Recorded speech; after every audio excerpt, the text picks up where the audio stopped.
وصلى الله وسلم وبارك على سيدنا محمد وعلى آله وصحبه وسلم تسليما.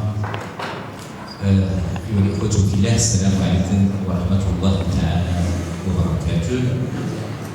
بطبيعة الحال السياق الذي ينتظمه الجمع حافل الجمع موقر، وهو الإعلان عن تأسيس مؤسسة ستجد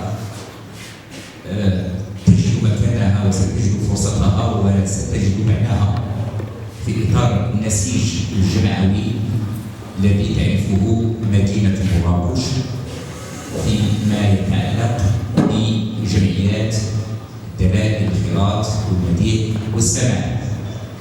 هذه المؤسسة التي اقتضتها جملة من الشروط وكانت سببا في تنزيلها، ولعل أهم سبب وهو ما تمخضت عنه جملة من الحوارات، جملة من اللقاءات بين جمعيات 5 هي الجمعيات الكبرى الممثلة لدلائل الخراط وللمديح والسماع بدرجات متفاوتة بطبيعة الحال في مدينة مراكش. والقصد هنا إلى الجماعة الجنسولية لدلائل الخراط، جماعة الشرفاء، جماعة أو الجمعية العباسية، ثم جمعية العريف، والجمعية اليوسفية للإبداع النبوية وتلاوة وقراءة دلائل الخراط. هذول الجمعيات 5. بطبيعة الحال فكرة المؤسسة جاءت انطلاقا من فكرة أساسية وهي التوحيد وتكثيف الجهود، وأن يكون هناك تنسيق أكبر فيما بين هذه الجمعيات. واضح باش نكونوا يعني في الإطار السليم للتصور. هذه المؤسسة هي مؤسسة تعمل بالدرجة الأولى بالتنسيق بين الأعمال التي تقوم بها كل جمعية من هذه الجمعيات.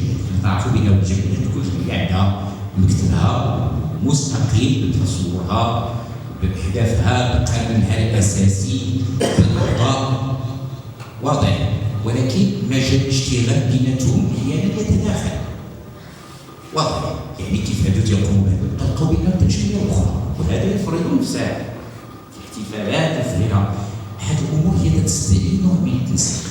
وأجدد تهنئتي الحاج محمد المطلقي وأطلب منكم أن تعيدوا التصفيق عليه.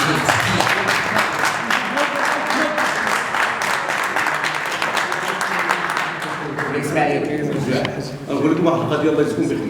انا اجي نجمع بحال هذه الجماعه بحال هذه الجماعه اللي تيهم هذه الجماعه اللي يشرب على سي والي الله يجزيه بخير. هذا نخدموا في 2 الليل هو السي منيوس تيهمني مع الجماعات كلهم. ما شاء الله. اللي عنده شي مشكل احنا مستعدين ليه. ايوا